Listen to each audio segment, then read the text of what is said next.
Live with Joe and Cody this Wednesday. What is it, March 6th, I think, around It noon. is. We Yeah. had a little bit less difficulty with the technology today. However, it's still a disaster. And I It's still always there. like mean to do it. And then you and I get to get on this thing. And I'm like, I probably should have done this yesterday and figured this out, but it just never seems to work out that way. No. That However, would that would only make sense to do. Like that's why but that's why not do it how we that way roll, though? man. That's not how we Yeah. roll. And the No. thing that's funny is like we talked yesterday about what we're going to talk about yesterday, and we're like, Yeah. wow, we prepared like 12 minutes or 12 hours in advance. This is pretty Yeah, look at impressive. us go. It's not 30 minutes beforehand like, "Hey, do we have Yeah, something specific we want to talk about?" yeah, we're actually like being professional, I think. So, Yeah. but yeah, we have to provide that value to our to the so many viewers that are watching. So, The demand is out there and we're listening. oh man. Hey man, how are you doing? How's it been? I guess I didn't even do an intro into you. Just so for the people that don't know you, it's Cody. This is my friend Cody Wilhelm with Yes. Residential Mortgage, out of Washington, but serves the areas of, I think, I'm going to see if I can name it: Alaska, Mhm. Oregon, Idaho, Washington. Am I missing any? You are, but that's okay because there's a lot of them. That's a lot. We California, Nevada, Montana, Texas is like just a few weeks away. Georgia, I wasn't even Tennessee. There's close. I yeah. didn't No, even have. you were close. You got the primary area, but we're I got just the areas I expanding. care about. That's the Yes, areas I care about. Like, yes, we're just uh, expanding. Colorado, pretty much like right now we're I think almost everything west of Texas, and then we've okay. got Tennessee is in the hopper, and Georgia is approved, and so Now, without all going over into the place. your lender stuff, like what does that entail? Like, how do you guys get approved for, different states? Like, is it the company have to get approved, or you guys have to get approved, or what's, or both? Yeah, the company gets approved, and then because we are a bank, we're owned by a bank, like a mortgage company owned by a bank. We have then the FDIC approval to where I, as a lender, like my license that I got, it was originally Oregon and Washington, and then there's other states that you can add on to that. Mm, So I take the continuing education for each state that we are licensed in. I take the okay. continuing education for that, and then I'm able to lend in those states as long as I do the continuing education for those states each year. So That seems it like a makes it lot. pretty easy. I don't really have to.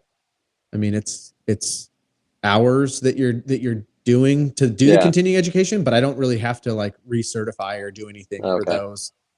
Just Oregon and Washington, since those are the primary ones, those are the ones where it's like a lot more hours. Like some Yeah. states, it's only 2 or 3 hours. Oregon, Washington, it's like 8, 10 hours. Okay. So a Okay. little more time, but Interesting. Well, that's good, man. The more yeah, more states, the more people you can help out.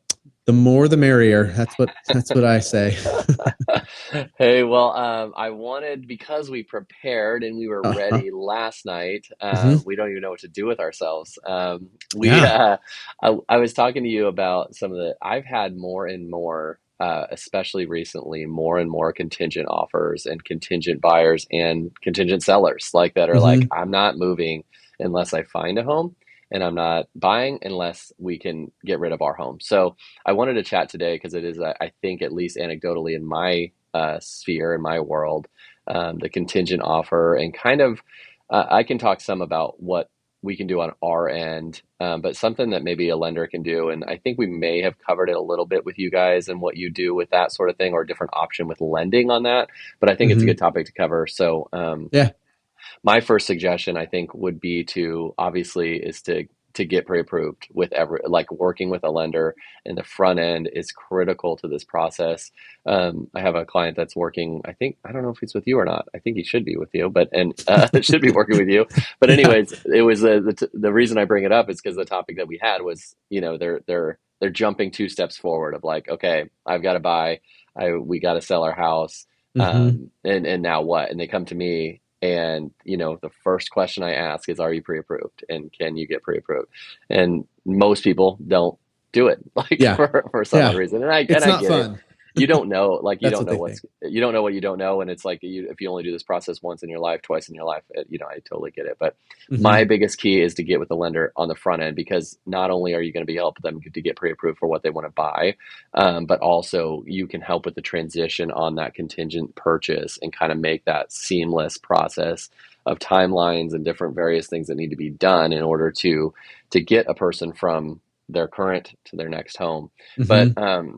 can you quickly go over just kind of what your company offers, um, as to like, say they, I'll just use an example. They're like, "Hey, we're gonna buy, but we're contingent on selling." They get under Hmm. contract. They have a certain amount of time before they have to sell that home. They're coming up on that time. They're panicking because they're not going to sell, not going to get under contract in enough time. They're going to lose this house. Is there something that you guys provide that can kind of help, with lack of a better term, bridge that gap? Yeah. like, I mean, it's really the best thing.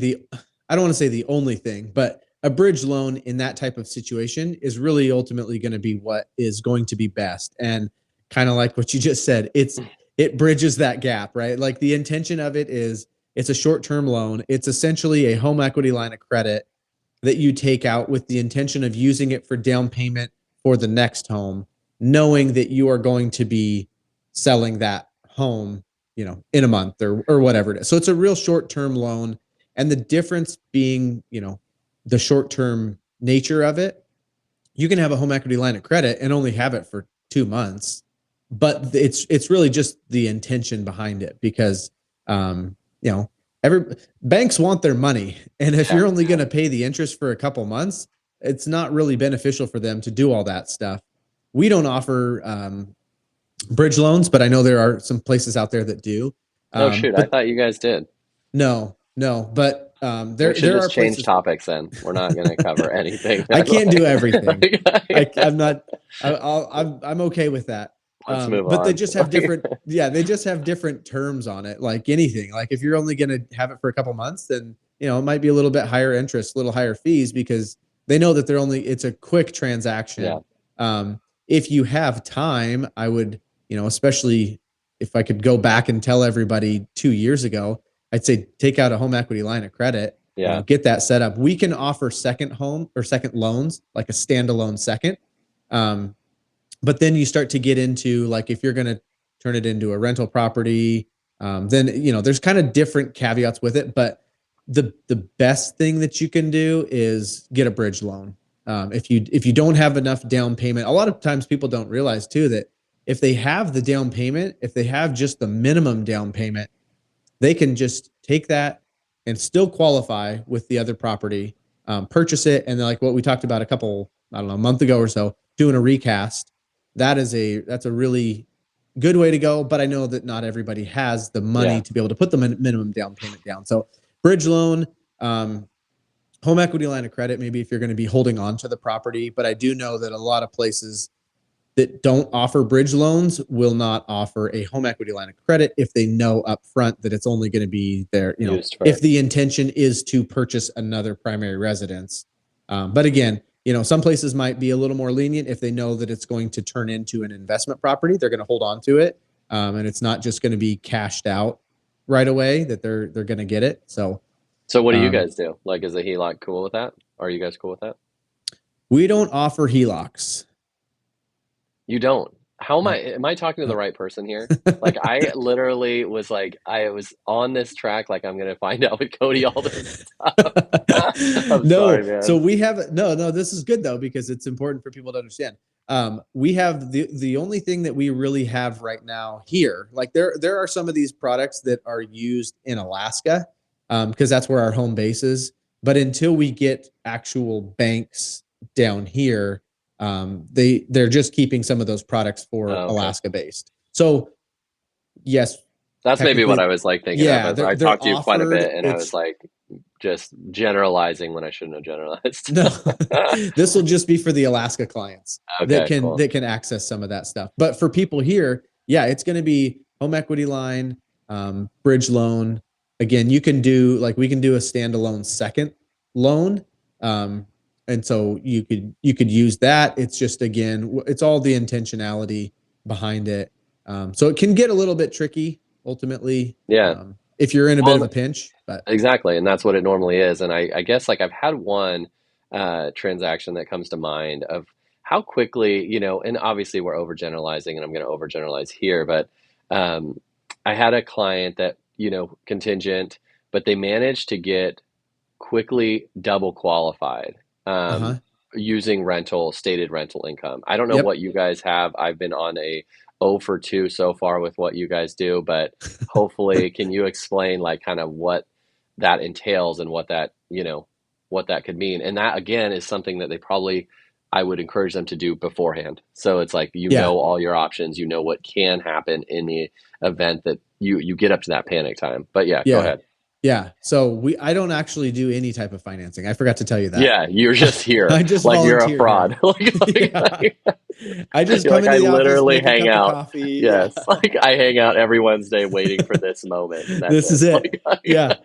Um, Uh, I forgot what your question was. we were talking about stated rental income or Oh, rental yes. income. Like if someone comes to me with a panic and like, hey, can we double qualify? What does that look Hmm. like to you in the midst of a transaction where they're 2 weeks out from not selling, not getting under Yeah. contract? Like, what does that look like? Yeah. So I'm glad you brought that part up because that is usually ultimately if you can't get the financing right away from a HELOC or a bridge loan or something, then turning your current home into a rental is going to be the next best thing. And so when it comes to the double qualifying like that, there's two ways that we can count the rental income for the property that you are vacating. You can take that and there's the appraisal, there's going to be a rent schedule in there when they do the appraisal on the property. Or you can get a lease agreement. And as long as you have a lease agreement along with the security deposit, then you can count that full amount in there. Well, So it allows them to be able to qualify debt to income wise. I mean, you're still kind of running into the issue of not having enough down payment, for sure, but for it sure. allows them to qualify if they otherwise maybe say wouldn't Yeah, qualify, because it's a little, maybe it's quite a bit of an upgrade. I actually had somebody reach out, a friend of mine last night, with a scenario kind of similar to this where he is potentially looking at buying another property, and it kind of was one that just fell into their lap. yeah, Unfortunate circumstances for somebody else, and it's fallen into their lap, and it's like when you're not planning for it, it's not. You're not going, you're not sitting there making sure that everything is for ready sure. to go when it happens. You're like, oh man, if this is something we want to do, we got to figure out like within hours or days, Yeah. what can we do? Is it realistic? So yeah, rental income to be able to offset is actually really easy. And same thing can apply when you're purchasing a rental property. You can use the market rents for that, which is what's going to show up on the appraisal. Or again, if you have a lease agreement, that kind of trumps all to where Yeah. you can use that income right away. So are you, so I know this comes, renting your property, obviously in Oregon especially, comes with its own risks of once you get a tenant in and those sort of things. So there is a Hmm. risk post close, if you've Yeah. got clients coming in. Um, do you guys, does it matter to you guys how long those renters are there? Can Nope. they can they then turn, because the goal ultimately, more likely than not, if they're getting in the scenario, was to sell their house. So they Yeah. really need that cushion, the 3 months maybe to sell, to close on Hmm. this, sell their house and have that those funds to maybe recast or do whatever they're going to do. Yeah. Do you guys have a limit on, you know, how long you can have a renter in there, or what's that look like on that end? I would have to look at what the actual, like, if there's something in the guidelines that say specifically what that timeline is. Um, to my knowledge, and if anybody's watching that wants to, they can fact check. But I believe that it is what your intention is. So if your intention is to rent it out, then that's what you're planning on Yeah, doing. okay, that's what I figured. Whether you rent it out for 2 months and decide that it wasn't the right fit, or you rent it out for 5 years, it's kind of the same That's what I thing figured. Yeah, with purchasing, a home. Sometimes life changes, and yeah, you get fired, or you realize that this neighborhood is not what we thought it was, and you've been there for 6 months, and you're like, I got to get out of here. This place sucks. yeah. Um, I think it's So really just the intention, and you're at closing, you're signing all the paperwork that says this is what I am doing and this is yeah, what my plan is. So at some point it's just you just have to take people for at their word for For sure. what they're doing, and once Because it at that point, closes, you can't really you can't really yeah. control it, right? No, Like, I mean realistically somebody could quit their job the day after closing, yeah, and we can't change anything about it. You for hope that sure. that's not the case, but ultimately it's like once we have done all of our verification and proving that this person is a worthy buyer based on all of the information that they've given us, then at some point it's you're innocent until proven guilty. So it sounds like just be shady with your lender so you don't That's tell all it them. takes. Just tell them very little. Just give them very little information and Yeah. do whatever you want. Like, Yeah, it's like I tell people too, it's kind of like, I'm not a lawyer by any means, but it's like when we're going through the process, I'm like, tell me everything because I need to know exactly what's going on, because the worst thing that can happen, and I'm sure you've probably seen it yeah. too, is the thing, because whatever it is, it always comes out. Like Oh it yeah. doesn't matter if it comes out in the beginning or the middle or the end, but most of the time it seems like anytime there's something hidden, it comes out at the 11th hour, Yep. and we're Yep. like, oh, how did nobody like How did we not you? see Yeah, this? you Yeah. didn't tell us this, or why Yeah. wasn't this going on? And it's like, oh, I didn't think you needed to know, or I didn't want you to know. And you're like, Yeah. oh, now But we I have had like to. 2 days Yeah. to fix this problem. But Yeah. yeah, it causes for some interesting times. Yeah, the contingencies are tough. They have their own, their own stresses and their own things that go on Yeah. with timelines. And timelines for us on our end is the biggest thing in getting your house Hmm. under contract and that sort of stuff. But there are lending options out there Yeah. that can help ease that stress because, really your house is going to sell, like the Hmm. house is going to sell. So if you are loving the house that you're going to be in, that you're going to, you don't want to lose it based on, hey, I might take a couple extra weeks or I might take a couple extra months at the worst to kind of get it sold. So I think Yeah. that's like important again to like talk to your team of your lender and your real estate agent and kind of see uh what options are out there. Oh, I have a question for you with Yeah. one of the things with contingencies is rent back. Oh Um, yeah. and the either the buyer or the seller needs rent back post close or pre close, whatever it may be. There's all sorts of scenarios with rent back. I know that lenders kind of get a little uptight at a certain time limit that you are either renting back or renting the place back, or or vice Yeah. versa. What's the standard, or what is there a standard? So the timeline that you're looking for is 59 days or Okay, less. okay, Because once it turns into 60 days, then they're considering it's an investment property at that point. okay, So 59 days or less is going to be, it is a temporary transitional kind of situation. okay. So for our paperwork, for everything, obviously the life does happen, and Yeah, it's not the end of the world. It's just what your intentions are. I Um, see. if you're going to be, so 59 days or less most of the time. I mean, from everything that I've ever seen, it's like a week, maybe 2 weeks. I've Yeah. had some 30 days. I have had some that have been the 59 days. Oh yeah. But it's usually like there's something bigger going on, and like it's more of the buyers are really trying to make it easy for the sellers, because maybe the sellers like elderly and not able to do that, or has some health concerns or something like that, to where it's kind of like we need to buy as much time but still want to close the transaction. Yeah. Yeah. But I'd say in most cases it seems to be, I see mostly like 7 to 10 days, but 59 Okay. days is the number that you're looking for. I've had some that have gone nuts and that I've heard about, like gone a Yeah. while. And is that something that you particularly work with your lender on to say, hey, this is unique because of A? Like, and are they cool with that? Or do you just kind of do the whole, like, we don't know once we close? I Yeah. don't know. Yeah. Like, is It's, that, I mean, I don't want to yeah, go down it's this shady route this whole show of like, like right. how to avoid telling your lender anything. Yeah. Yeah, exactly. No, But, you're going to want to set it up to where it's, again, 59 days or yeah. less. And And then then, deal with whatever comes. again, Yeah. if something changes after that, then it's going to have to get taken care of. But, Yeah. um, Okay. as long as it's not like, hey, I'm going to rent it back for 6 months, and, Yeah. Yeah. it's the plan is to actually be selling the home still. For sure, for sure. No, I Yeah. totally get that. I just know that there's some scenarios I've heard of and I've seen that are Yeah. like, how do we get around that? Because of, because sometimes you have the buyer is ready to move in that has the Hmm. loan, but the seller's like, I have to find a place. Like, Yeah.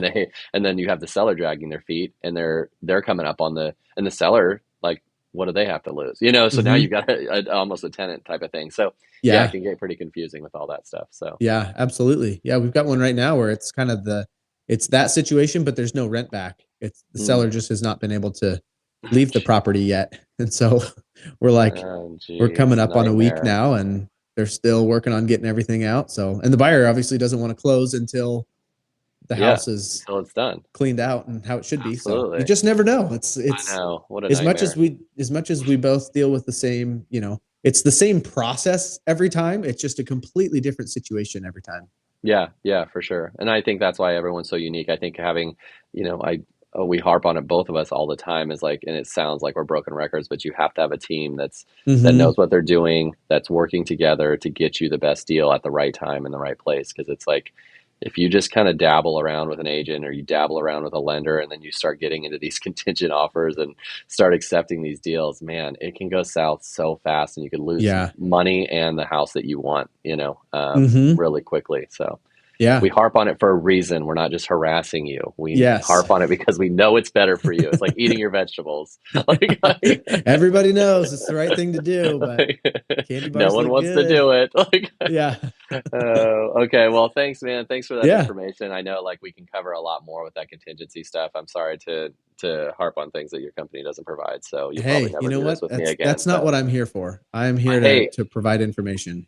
part of our conversation last night though is we're confident enough to hand people over if they don't work for Yeah. us. Like if it's better that someone needs a different agent or a different type of Hmm. community or different whatever, then hey, go for it. And same with You lending. know, So I completely agree, and I will say I have received some good referrals from people that I wasn't able to help. yeah, Um, yeah, because I for think sure, sometimes it's just, obviously if you can't help them, you can't help them. But I think there's something to be said too for people that are willing to say, like hand this off to somebody else that can maybe have a better product or a better opportunity or for sure, whatever it might be, for where sure. you're just you've got their best interest in mind. For sure. So I think next week you just attack my credibility and just talk about how other agents do so much better and just Yeah. like subliminally say how another agent would do this better.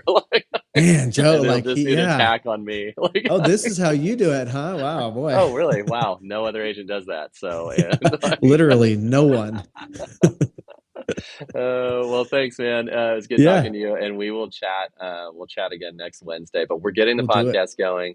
Yeah. Uh, the Venture podcast is starting up. We've got a bunch of interviews. We'll start laying that out there pretty soon. So if you are interested in joining the podcast or being a part of this fun little talk with Joe and Cody, Yes. we'd love to have you on, especially if you're a member of the community or some sort of person that just has a story to tell for everyone.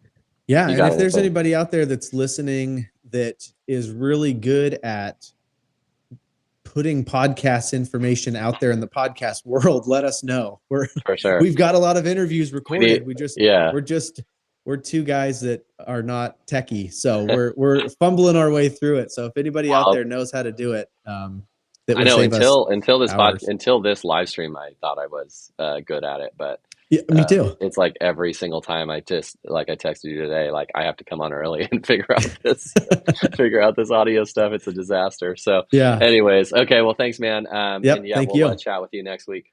That sounds good. Have a good Okay. one.